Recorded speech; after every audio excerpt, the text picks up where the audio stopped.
une vidéo, faut pas poser beaucoup de questions. Sinon là, la vidéo risque d'être, voilà.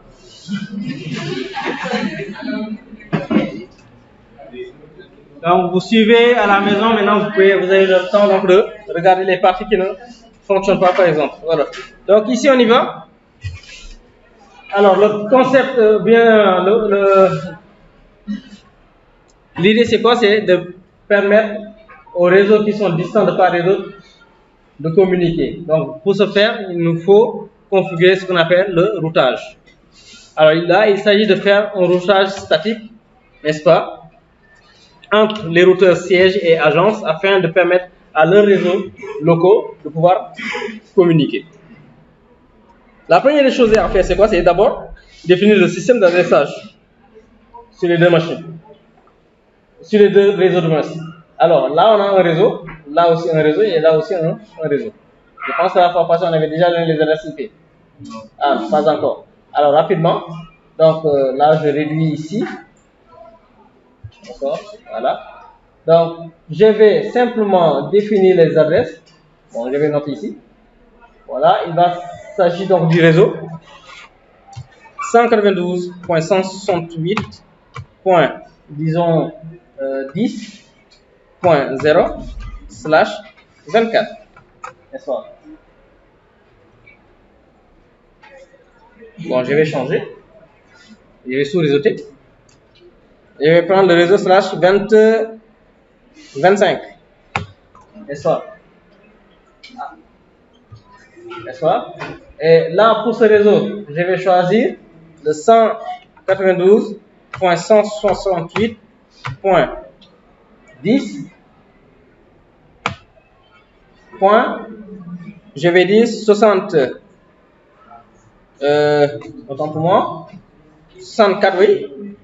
Autant pour moi, pas 64, mais je vais prendre le point 128/27, n'est-ce pas? /27. Et pour ce réseau WAN, entre les deux routeurs, je vais choisir l'adresse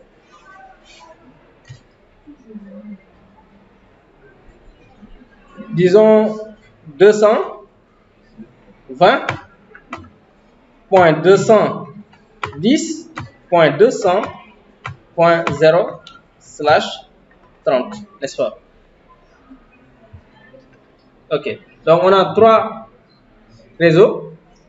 Le réseau 220.210.200.0, le réseau 192.168.10.0 et le réseau 192.168.10.128/27, n'est-ce pas? Donc, qu'est-ce qu'il y a à faire? À attribuer des adresses IP aux différents périphériques. Donc, je vais donner pour chaque interface du routeur, par exemple, là, on a les interfaces. J'agrandis la fenêtre. Encore. Voilà. Là, pour les machines se trouvant dans le réseau 10.0, je vais simplement attribuer à l'interface de ce routeur-là. L'interface de ce routeur, je vais donner l'adresse, la première adresse utilisable. À l'interface de ce routeur, que je vais considérer comme étant le routeur principal, je vais donner la première adresse utilisable du réseau 220. À l'interface de ce routeur agence, je vais aussi donner la première adresse utilisable, n'est-ce pas? Donc, je commence d'abord par le réseau local de siège. Pour PC0. Donc, je vais donc dans Desktop et je vais donner l'adresse IP 192.168.10. Là, je vais dire, par exemple, la 10e adresse. Je vais donc le point 10. Le masque, on a dit quoi? Slash combien? On a dit /25. Alors, quel est le masque /25? C'est 255.255.255.120.128. On a dit /25. Il y a les 25 premiers bits qui sont utilisés pour identifier la partie réseau. Donc, ça veut dire quoi? Il y a simplement dans le dernier octet, 6 bits qui sont, autant pour moi, 7 bits qui sont affectés à la partie haute. Donc il y a un bit qui est dans le dernier octet qui est rattaché à la partie réseau. Et ce bit, si on le met à 1, c'est le bit de 328, n'est-ce pas? Et donc ça nous donne 24 bits à 1, 255 3 fois, et le seul bit dans le dernier octet à 1, ça nous fait donc 128. Alors, pour ne pas perdre du temps, là je vais mettre le default gateway. À quoi sert le default gateway? Le default gateway est utilisé simplement pour permettre aux machines du local de pouvoir communiquer avec d'autres machines se trouvant en dehors du réseau. Autrement dit, la passerelle par défaut, c'est simplement le point de sortie du réseau local. N'est-ce pas? Donc, c'est qui? C'est simplement notre adresse configurée sur cette interface-là. Là, ce routeur. La limite de notre réseau ici, local, c'est ce routeur. Donc, lorsqu'on va sortir de ce réseau pour aller, par exemple, sur Internet, aller contacter, par exemple, laptop, on est obligé de passer par l'interface de ce routeur-là. N'est-ce pas? Donc, c'est ça qui va servir donc, de passerelle par défaut pour les machines de ce réseau. Donc, je reprends. On est là. Donc, je vais renseigner la passerelle par défaut. On a dit la passerelle par défaut, on va prendre la première adresse utilisable. Donc, je vais dire 192.168.10.10.1. Voilà. On fait de même pour PC1. PC1, je vais choisir la deuxième, bien la 11e adresse. 192.168.10.11. N'est-ce pas?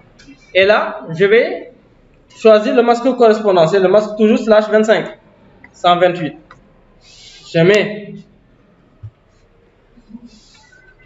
la passerelle par défaut 192.168.10.1. Voilà. C'est bon? Bon, on est en présentation. Hein?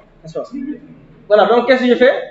Même chose, sur la machine laptop qui est là, qui se trouve dans le réseau 192.168.10.128, je vais donner la IP. Alors, pour la machine, même chose. La machine laptop se trouve dans quel réseau? 192.168.10.128. Et là, on va donner, par exemple, la dernière adresse utilisable à la machine laptop. À la machine laptop, on va donner la dernière adresse utilisable. Quel est le masque ici utilisé? /27. Donc, /27, la dernière adresse utilisée sera combien?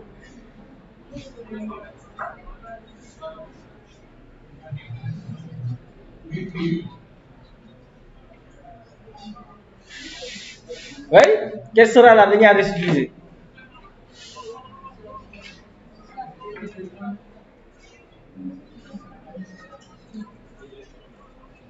La dernière adresse utilisée sera 158. N'est-ce pas? De 150, de 158. 1/27, on a des sauts de combien? De 32. N'est-ce pas? Avec un /27, on a donc des sauts de 32. C'est le bit de poids 128, 64 et 32 qui appartiennent à la partie réseau. Donc, le dernier bit, son poids, c'est combien? C'est 32. On a donc des sauts de 32. Donc, maintenant, si vous enlevez l'adresse réseau et l'adresse de broadcast, on va seulement ajouter à la première adresse utilisable 30. N'est-ce pas? Et ça nous fait donc 128 plus 30, ça nous fait 150, 158. Le 159, c'est l'adresse de broadcast. Le 160, c'est le prochain sous réseau à /27. Donc, voilà. Et quel sera le masque ici? Quel sera le masque? On aura donc, oui, point /27. Donc, ce sera point 224. N'est-ce pas? Et la passerelle par défaut sera quoi? 192.168.10.10. On a dit la première adresse utilisable de ce réseau sera sur le point 129. N'est-ce pas? On est dans le réseau. Regardez, on est dans ce réseau-là. Ce réseau. On a dit, le réseau c'est le 192.168.10.128. La première adresse utilisable sera affectée à cette interface. Donc la première adresse utilisable c'est quoi? C'est le 129. N'est-ce pas? Voilà. Alors, on a terminé avec les machines. Maintenant, on passe à la configuration des routeurs. N'est-ce pas? Bon, avant de continuer, bon, c'est déjà affiché. Vous avez donc les interfaces. Là, c'est l'interface S000. Là, c'est l'interface S001. N'est-ce pas? Et là, c'était l'interface quoi? G00. On commence par le routeur siège. Donc, sur le routeur siège, on va configurer les interfaces G00 et les interfaces S000. On y va? Puisqu'on a dit qu'on va utiliser un terminal pour la configuration des routeurs, il suffit suffisamment de cliquer sur la machine, connecter au routeur sur le port console. Là, on n'a pas besoin de système d'adressage.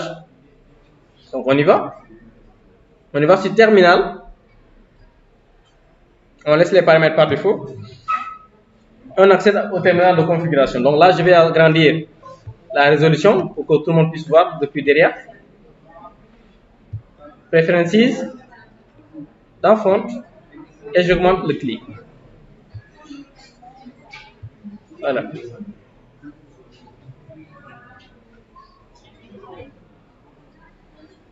Voilà, je reviens donc à laptop, à terminal.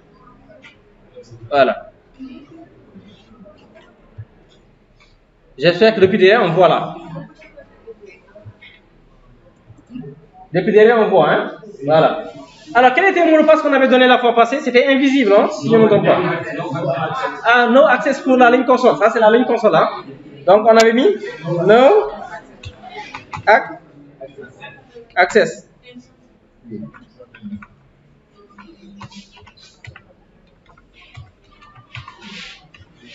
Bon, c'était en majuscule, hein? No. Voilà. On accède au routeur siège, n'est-ce pas? Maintenant, on y va en mode privilégié. C'était le mot de passe invisible, hein? Voilà. Maintenant, on va configurer nos interfaces. Lesquelles interfaces on doit configurer? L'interface G00 et l'interface S000, n'est-ce pas? Avec les adresses respectives donc, de le réseau. Alors, on va en mode configuration, conf T, pour entrer en mode configuration.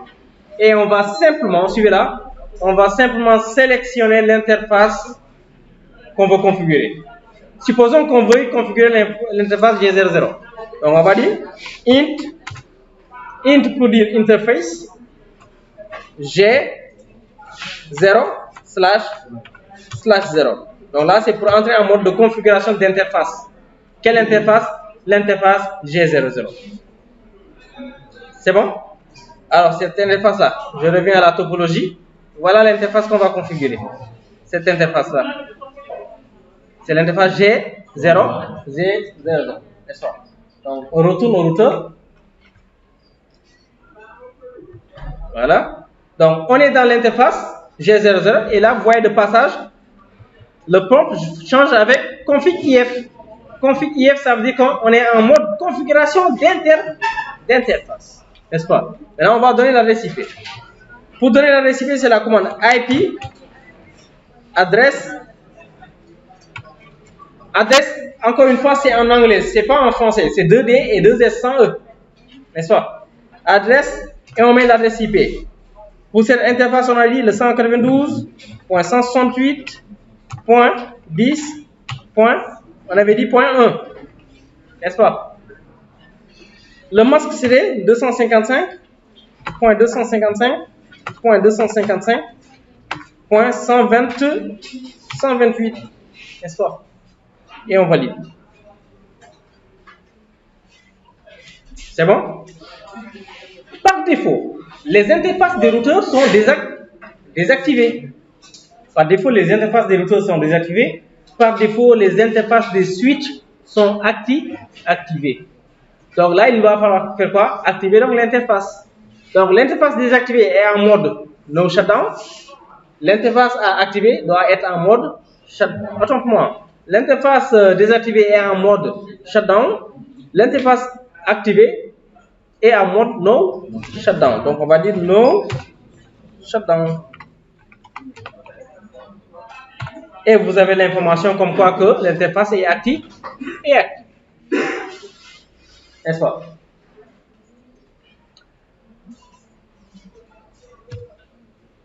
C'est bon? Maintenant, on y va. Pour la configuration de l'interface serial 00. Donc, pour basculer en mode de configuration serial 00, regardez, vous avez la possibilité de faire quoi? De faire un exit pour revenir en mode de configuration globale et entrer de nouveau sur l'interface serial. Ou bien basculer directement en mode interface serial. Pourquoi? Parce qu'on est déjà en mode de configuration d'interface. Si vous êtes déjà en mode de configuration d'interface, vous pouvez directement basculer sur l'autre interface en mettant simplement int s0/0/0. S0/0/0, c'est l'interface serial du routeur siège. Et là, on valide par entrée et on est toujours dans le mode configuration interface, mais interface serial S000. Et on donne l'adresse IP. IP, adresse 192.168.10. Attends pour moi. Je m'excuse. C'était le 220.210.200. On avait dit le point 1. On donne le point 1. Et le masque, c'était combien? /30. Et le masque à /30, ça renvoie 255 3 fois, point 252. Un masque à /30, il y a combien de bits qui appartiennent à la partie haute? Il n'y a que 2 bits qui appartiennent à la partie haute. Ces 2 bits, vous voulez donnent combien de combinaisons? 4 combinaisons, dont 2 utilisables, 2 non utilisables. Voilà, on valide. Et on va activer l'interface en mettant un no shutdown. On peut abréger ça par no sh, n'est-ce pas? Et une fois terminé, on revient à la topologie et vous verrez que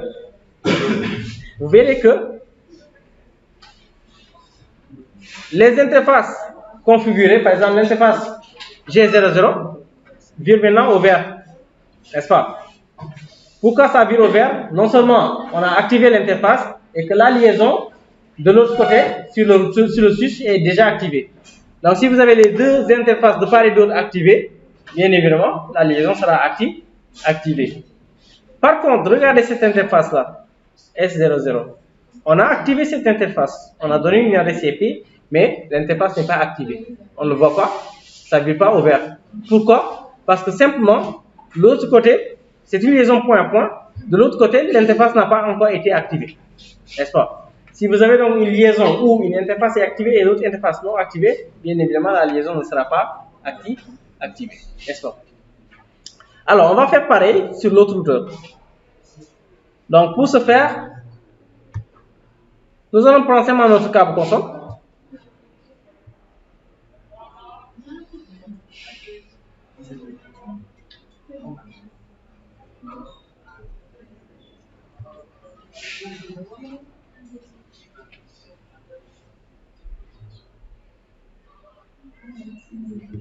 Je prends le câble console et je vais entrer en mode configuration de l'autre routeur agence, n'est-ce pas?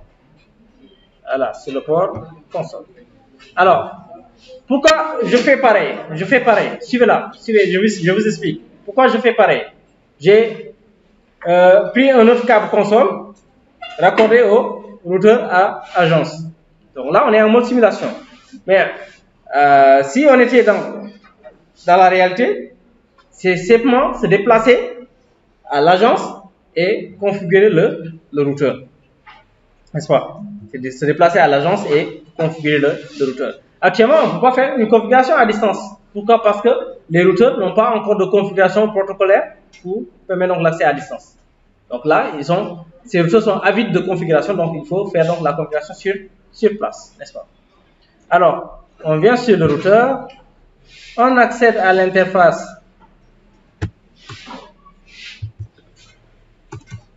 Donc, on n'est plus là. Voilà. On ouvre le terminal de nouveau. Voilà.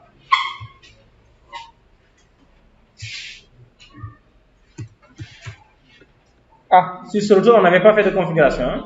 Ok, donc c'est pas grave. Avec le TP, vous pouvez compléter. Donc, on met en conf t pour entrer en mode configuration et on va donner quoi? L'adresse IP sur l'interface correspondante. Alors ici, deux interfaces aussi vont être configurées, l'interface G00 et l'interface S001, n'est-ce pas? Donc les deux interfaces, G00 et l'interface S001. Je reviens à la topologie. Voilà. Donc voilà les interfaces à configurer. Le S001 et l'interface G00. N'est-ce pas? Donc on revient là. N'est-ce pas? Je sélectionne l'interface G00 d'abord. Int G0/0. Et je vais donner l'adresse IP. On avait dit le IP adresse 192.168.10. On avait dit quoi? On va donner la première adresse utilisable. Quelle sera la première adresse utilisable pour le réseau? Ce réseau-là. On est là, ce réseau. Quelle sera sa première adresse utilisable? C'est le point 129. Donc on met 129. On donne le masque 255.255.255. Combien? Le masque est à /24. Simplement /27. À /27, ça donne combien en décimal? 224. Voilà. Et on active l'interface avec la commande no shutdown.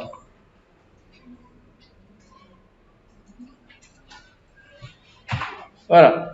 Maintenant, on sélectionne l'interface int S0/0/1. Faire attention ici, hein. Faut pas confondre l'étiquette des interfaces. Donc, on ne prend pas au niveau de la topologie l'interface S001 et dans la configuration protocolaire, on choisit des interfaces différentes. Bien évidemment, votre topologie ne sera pas convergente. Donc, on y va et on donne l'adresse IP en mettant IP adresse 192. Autant pour moi 220.220.200.2. Avec le /30, on ne peut avoir que deux adresses. Le point 1 et le point 2. Le point 3, c'est l'adresse de broadcast. Voilà. Ah, j'ai oublié le masque. Donc, j'ai oublié le masque. Je mets le masque 255.255.255.252. Voilà. Et on active l'interface no SH. Et là, de part et d'autre, vous allez voir l'autre routeur sera activé. Voilà.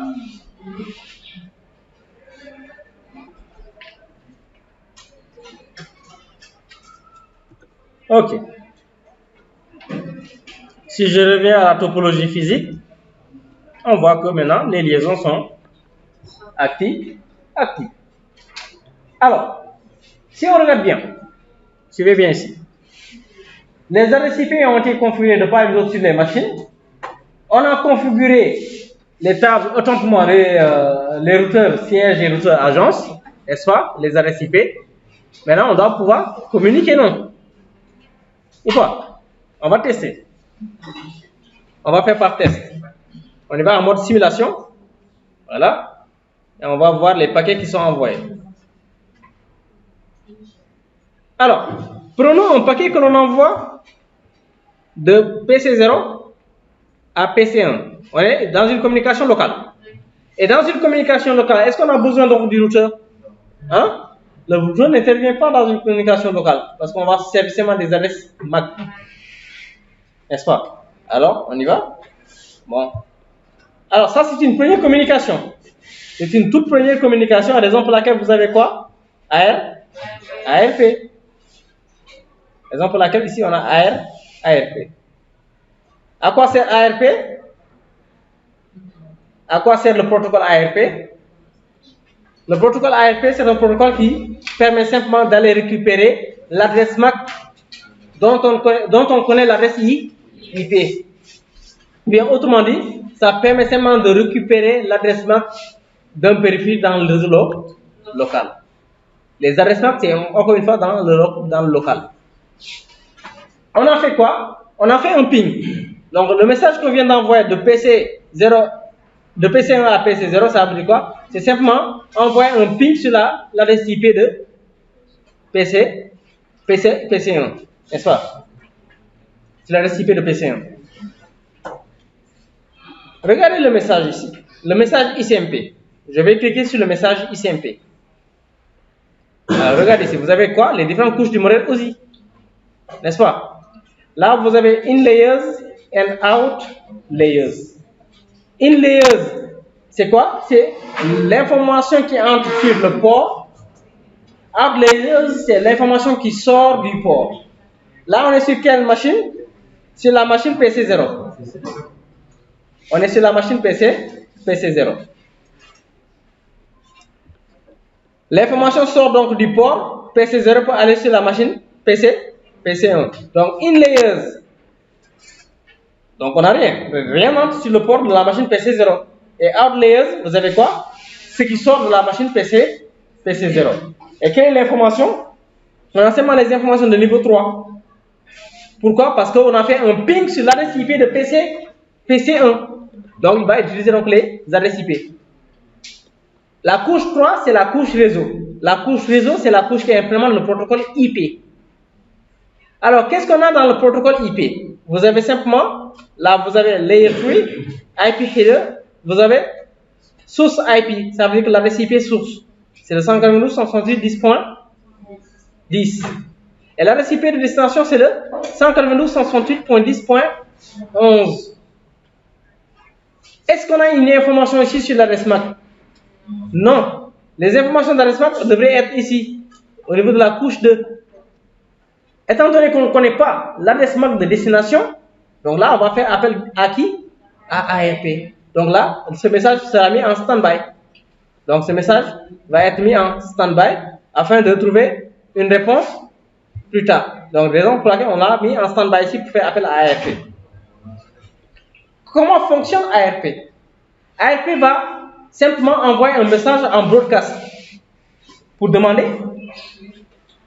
c'est qui la machine ayant l'adresse IP 192.168.1.11. Je veux savoir ton adresse MAC. C'est ça le message qui est envoyé. Et ce message est envoyé en broadcast. On ne sait pas qui est qui. N'est-ce pas? Donc, puisqu'on ne sait pas qui est qui, on va envoyer. C'est une toute première communication. Pour une toute première communication, donc on va envoyer l'information en broadcast. C'est comme si vous voulez première année STI, vous avez un nom commun, c'est la classe STI, c'est votre adresse IP. À chaque fois que vous connaissez les étudiants de la classe STI, on y va à la salle STI 1. Mais est-ce que les étudiants lors du premier cours se connaissent? Non, chacun regarde l'autre. On ne se connaît pas. C'est par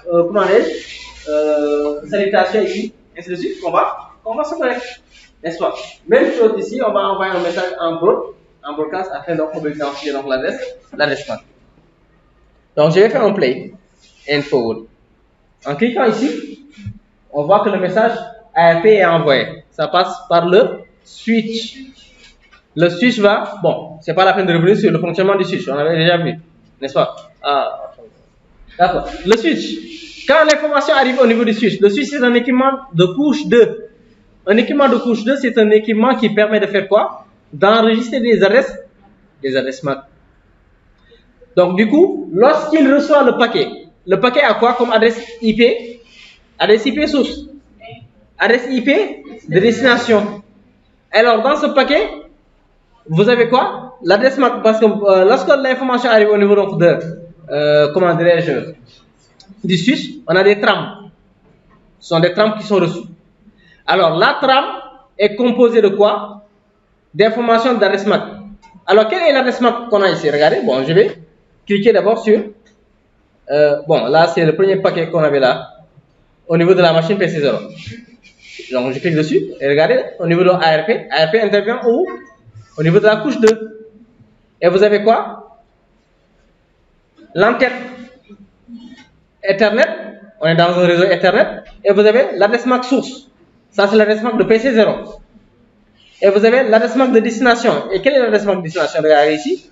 C'est l'adresse MAC de broadcast. C'est un envoi en broadcast. Et quel est le message? C'est un message ARP. Et ce message ARP contient un paquet IP. Avec le modèle aussi, il y a ce qu'on appelle le principe d'encapsulation. Dans une trame, on a des paquets. Dans un paquet, on a des segments. Dans un segment, on a des données. N'est-ce pas? Donc là, on est dans la trame, au niveau de la couche 2. On a donc quoi? La trame qui contient des paquets. Et quel est le paquet contenu ici? C'est le paquet dont l'adresse IP source est le point 10 et dont l'adresse IP destination est le point 11. N'est-ce pas? Donc, autrement dit, on veut savoir simplement le paquet, le message du paquet, c'est communication entre le point 10 et le point 11. Mais on ne connaît pas l'adresse MAC de point 11. Raison pour laquelle on a envoyé un broadcast. N'est-ce pas? Donc, là, je ferme. N'est-ce pas? Et je reviens ici. Maintenant, le message, ce même message ARP arrive au niveau donc du switch. Le switch est un équipement d'interconnexion qui ne bloque pas les messages de broadcast. Puisque c'est un message de broadcast, qu'est-ce qu'il va faire? Il va l'envoyer à tout le monde. Donc, message envoyé à tout le monde. Alors, c'est qui la machine ayant l'adresse IP le 1.10? C'est machine PC1, c'est pas le routeur va supprimer, puisque ce message n'est pas destiné. Donc, il va supprimer. Alors, le message qui arrive sur PC0, PC1 de base, PC1 va faire quoi? Va en profiter pour faire quoi? Pour récupérer, n'est-ce pas? L'adresse MAC de qui? De PC0. Elle a enregistré dans sa table de correspondance ARP. Et va lui renseigner aussi son adresse MAC, n'est-ce pas? Et va tenter de répondre à la machine en disant oui, c'est moi qui suis la machine ayant l'adresse IP de 1.11. Voilà mon adresse MAC, n'est-ce pas? Alors, de passage, le switch en a profité pour faire quoi? Pour enregistrer de part et d'autre les adresses MAC sur ces ports. Par exemple, sur le port du switch là, on a enregistré l'adresse MAC de PC0. Sur ce port du switch, on a enregistré l'adresse MAC de PC1, n'est-ce pas? Donc là, double travail qui est effectué, n'est-ce pas? Alors, on a récupéré donc l'adresse MAC de PC1. On connaît l'adresse MAC de PC0. Il n'y a pas besoin maintenant d'envoyer l'information sur tout le monde. Donc, on envoie directement à PC0, n'est-ce pas? Et là, vous avez l'information reçue donc sur l'adresse MAC. Maintenant, on peut envoyer notre message ICMP qui était mis en stand-by, n'est-ce pas? Donc là, on envoie simplement le message ICMP. On connaît les adresses MAC de part et d'autre sur le switch, pas de problème. On connaît l'adresse MAC de PC1, on envoie directement, on répond. Bon, l'objectif c'était pas de voir le switch, mais il y a certains qui n'avaient pas vu l'année passée le switch, n'est-ce pas? Et l'information arrive et vous avez là-bas en bas successful ici pour montrer que le message s'est bien déroulé. Donc là, encore une fois, c'est lors d'une première communication, les tables de correspondance ARP ne sont pas remplies, raison pour laquelle on va utiliser donc ARP. Mais si une fois tout est rempli, on n'a plus besoin donc d'ARP, on va toujours lire la table de correspondance et assurer donc la communication. Bon, ne faites pas attention à ces messages, ce sont des messages STP, on n'a pas encore vu. Ok, donc on continue. Alors, PC1 communique avec PC0, pas de problème, on est en local, n'est-ce pas? Là aussi, même chose. Pour le routeur, donc, regardez, quand j'envoie un message de PC1 au routeur, là c'est quoi? La communication entre qui et qui? PC1 et qui? Le routeur. Qui exactement au niveau du routeur? Qui exactement au niveau du routeur? L'interface G00 du routeur. Ce routeur appartient à deux réseaux. Dans cette configuration, ce routeur appartient à deux réseaux. Il appartient au réseau 10 via l'interface G00. Il appartient au réseau 220 grâce à l'interface S00, n'est-ce pas? Donc là, on regarde simplement l'interface qui appartient à ce réseau local. C'est l'interface G00, donc la communication est entre l'interface G00 et le routeur automatiquement et le PC1, n'est-ce pas? Là aussi, même chose. Là, vous voyez ARP. Pourquoi? Parce qu'on n'a pas l'adresse MAC de qui?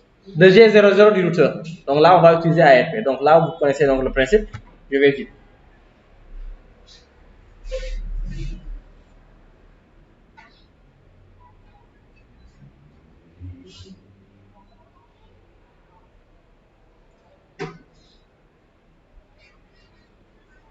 De passage, le switch a enregistré qui? L'adresse MAC de G00 du routeur.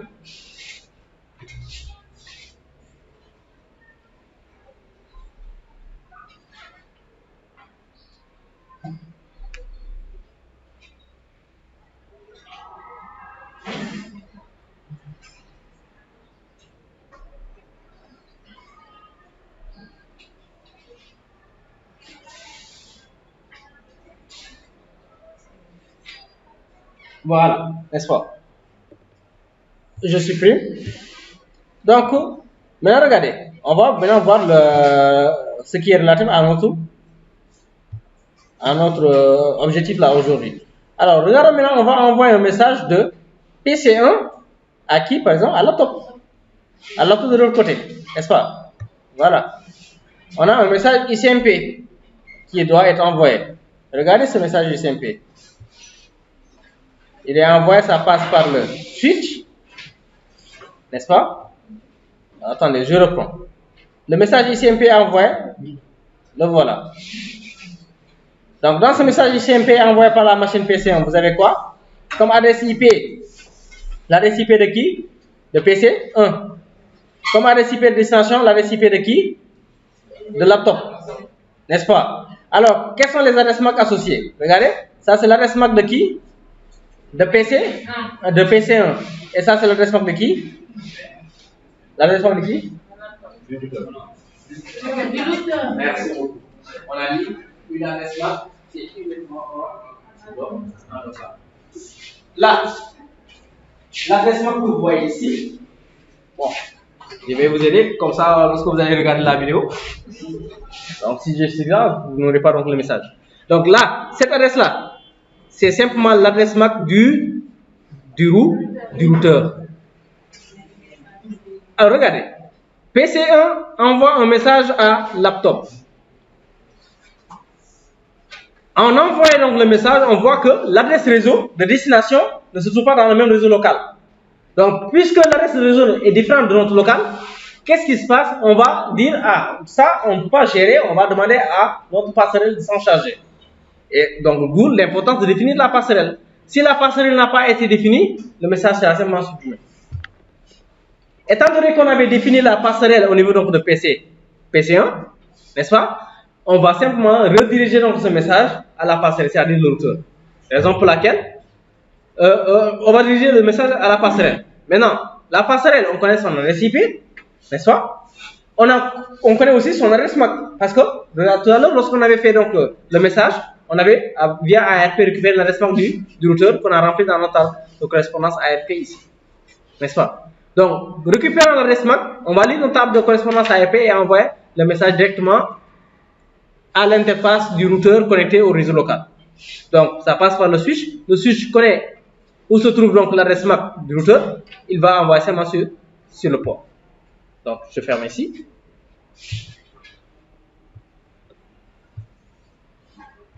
Voilà. Il connaît sur quel port du switch est connecté donc le routeur. Il envoie au routeur.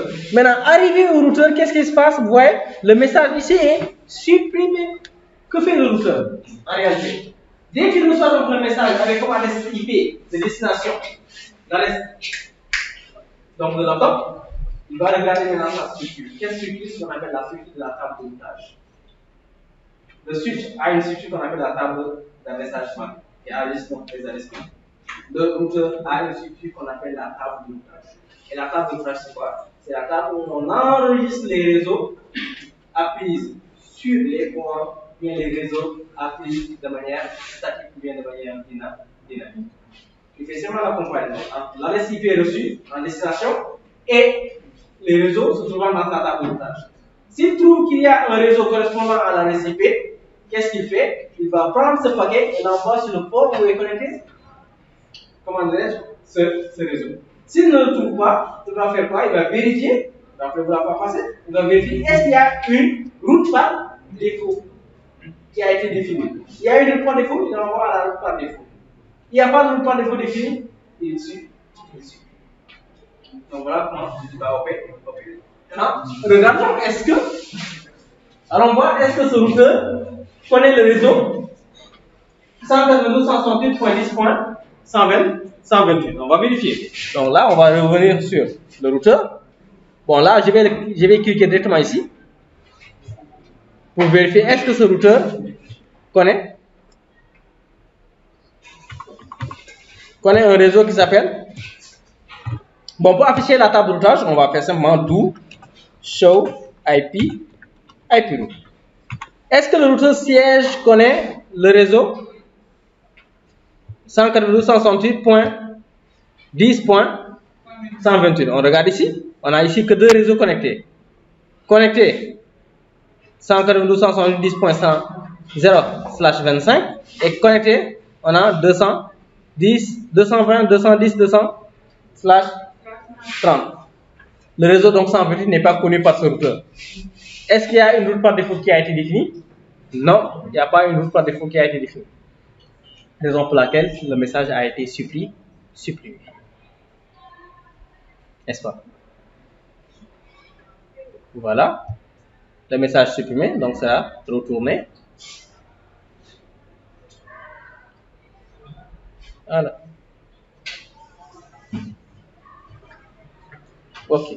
Et vous avez ici quoi? Donc la communication qui se fait entre la machine, comment dirais-je, 192.168.10.1 et 192.168.10.11, n'est-ce pas? Voilà.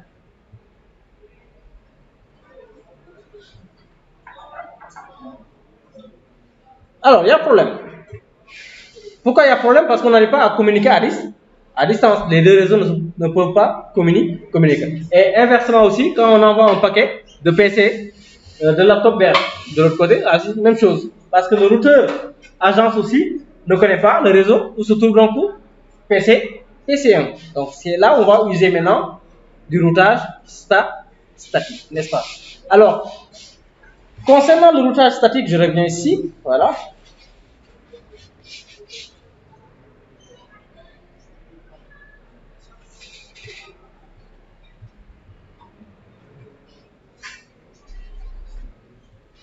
Alors, pour le routage statique,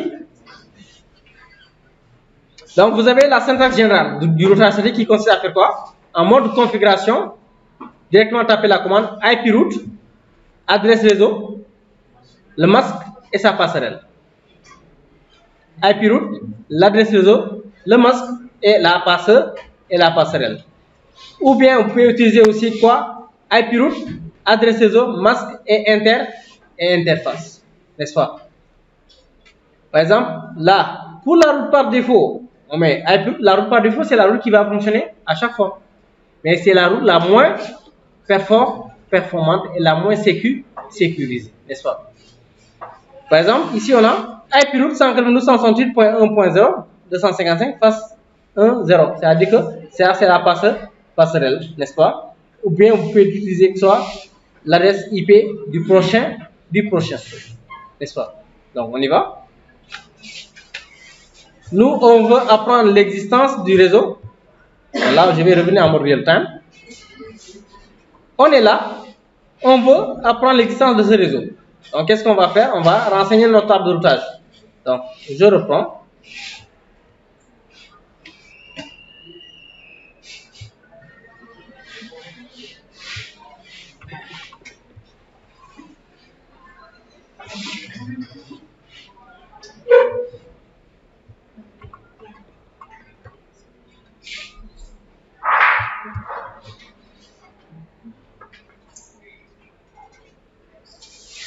Donc, qu'est-ce qu'on va faire? Donc, en mode configuration globale, je mets un exit et je vais simplement mettre un IP route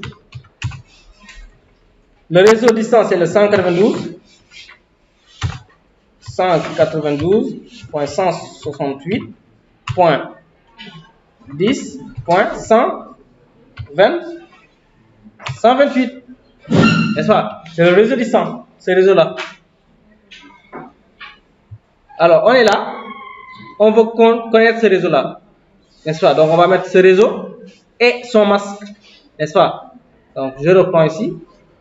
Je vais mettre le masque de ce réseau. 255.255.255.224. N'est-ce pas? Et on met quoi? L'adresse IP du prochain saut. L'adresse IP du prochain saut, ce sera donc l'adresse IP qu'on a à cette interface-là. N'est-ce pas? L'adresse IP qu'on a à cette interface. On est là. Le prochain saut, c'est ici. On prend l'adresse IP de cette interface. Donc, on met 192, autant pour moi, 220.210.200. C'était le point 2, n'est-ce pas? On met point 2. Et voilà, on ajoute la route. La route menant vers qui? Vers le réseau 142.168.10.128. Regardez maintenant. On vient d'ajouter cette route. Je vais consulter la table de routage. Je mets do, show, IP, route. Regardez cette table de routage. Est-ce qu'on n'a pas une information supplémentaire? Si. Regardez, là, on a un S. Voilà.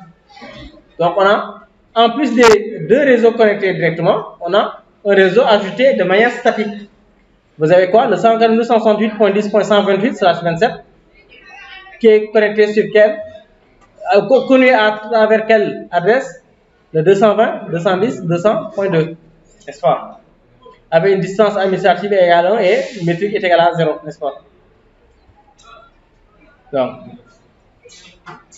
je reviens à la topologie. En mode simulation, tout à l'heure, lorsqu'on avait envoyé un paquet de PC1 à destination de laptop, le paquet a été supprimé. Où exactement? Au niveau de siège. On avait vu que le paquet a été supprimé à ce niveau. On va refaire ce même test. Voilà. De PC1 à laptop. N'est-ce pas? Play.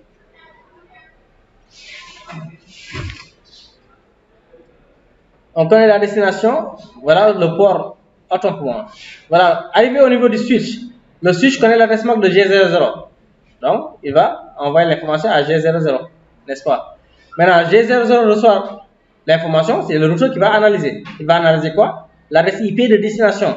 C'est quelle adresse IP de destination? C'est le 192.168.10.128 avec quel masque? Le masque /27.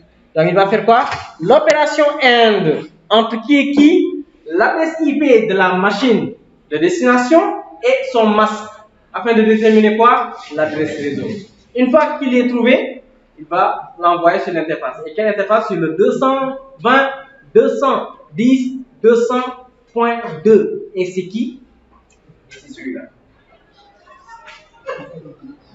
Et non, n'est-ce pas? Donc ça arrive au niveau donc de ce routeur. Alors le routeur va faire quoi? Va vérifier, n'est-ce pas? Il va recevoir donc le paquet. Il va voir que ce paquet provient d'où? D'un réseau qui est inconnu. Qu'est-ce qu'il va faire? Donc il va simplement supprimer parce qu'il ne peut pas renvoyer donc l'information de l'autre côté. Parce que l'autre ne connaît pas le réseau 142.10.0/27, n'est-ce pas? Et regardez, de passage, vous voyez ici ARP. Parce que le message qui est arrivé va continuer son chemin.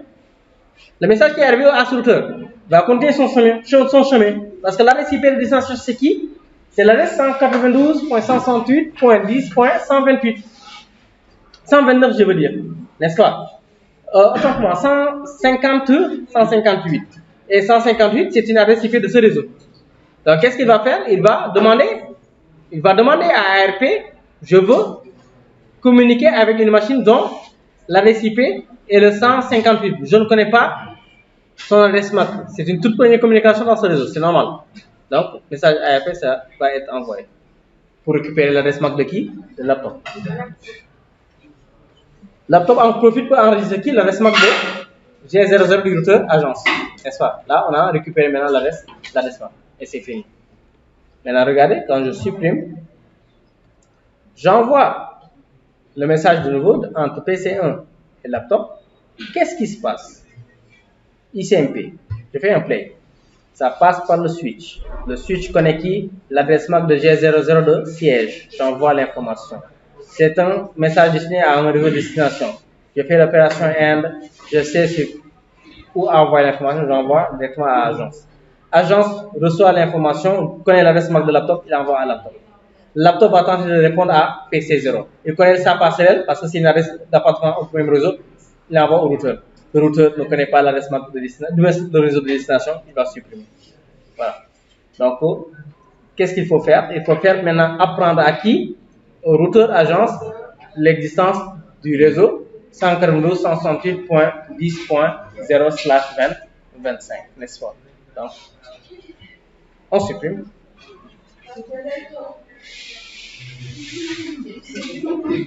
Et on revient donc dans la machine agence. Alors, une fois sur la machine agence, on vérifie la table de routage. Attends pour moi, je vais fermer ici. Terminal. Voilà. Donc, on vérifie de nouveau la table de routage. Do, show, IP, group. Alors, sur la machine d'agence, autrement, sur le routeur agence, il n'y a que deux réseaux connus. Le réseau 210, 220 et le réseau 10.120.128, n'est-ce pas? On ne connaît pas le réseau 10.0/20/25, on ne le connaît pas. Donc, on va l'ajouter avec le routage statique. Donc, qu'est-ce qu'on va faire? On va mettre exit, IP route 192.168, 192.168.10.0. C'est le réseau. Voilà le réseau. À partir de là, bon, je reviens en mode real time. À partir de là, on accède à ce réseau. Et quelle est l'adresse IP de ce réseau? C'est le 192.168.10.0, n'est-ce pas, /20/25. Donc, là,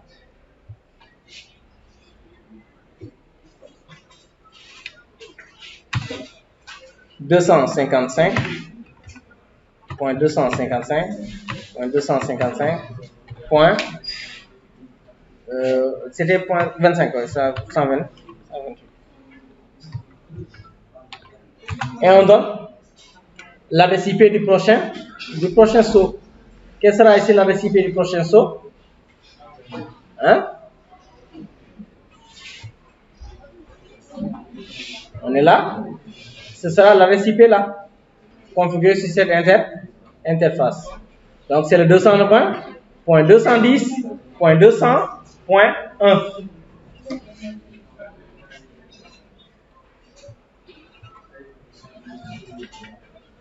Donc 220.210.200.1. Et voilà. Maintenant, on va vérifier de nouveau la table de routage. Et là, on voit une nouvelle route ajoutée. Et c'est quelle route? Une route statique permettant d'accéder au réseau 192.168.10.0/25 et connue via quelle interface? L'interface qui a l'adresse IP de 220.210.200.1. Maintenant, on va tester pour vérifier est-ce que ça passe ou pas. En mode simulation, voilà, je vais prendre un paquet de nouveau que je vais déposer vers PC1 en destination de laptop. Alors, PC1 envoie un message en destination de laptop 0. Je ne connais pas le réseau de destination, ça ne se trouve pas dans mon réseau. Je vais envoyer à la passerelle. Donc ça passe par le switch connaît l'adresse MAC de la passerelle. J'envoie à l'adresse MAC de la passerelle, c'est le routeur va interpréter, va voir l'adresse IP de destination, comparer cette adresse IP de destination avec donc les adresses qui se trouvent dans sa table de routage. Il trouve donc le réseau correspondant, il voit que c'est connecté sur quelle interface? Sur l'interface ayant l'adresse IP, le 220.210.200.2. Il envoie à 200.2. 200.2, c'est qui? C'est l'interface S001 du routeur agence. Il reçoit donc l'information, analyse l'adresse IP de destination et voit que l'adresse IP de destination, c'est une adresse connectée sur quel port? Sur son port, comment dirais-je, G00. Il envoie l'information sur le port G00. Alors, le port G00 donc, va lire sa table de correspondance ARP et voir que à l'adresse 192.168.10.158, c'est l'adresse de laptop. Et laptop, je connais son adresse MAC, j'envoie directement à laptop parce que c'est une communication en local. Laptop reçoit l'information et va tenter de répondre à qui? À PC1. L'adresse IP de PC1 ne se trouve pas dans le même local que laptop. Il va envoyer donc à sa passerelle. La passerelle va faire l'opération N et voir que l'adresse IP, n'est-ce pas, de PC1, c'est une adresse réseau connue sur quelle interface et connue de manière statique via quelle interface? L'interface 200 ayant l'adresse IP 210, 220, 210, 200.1. Il envoie à cette interface.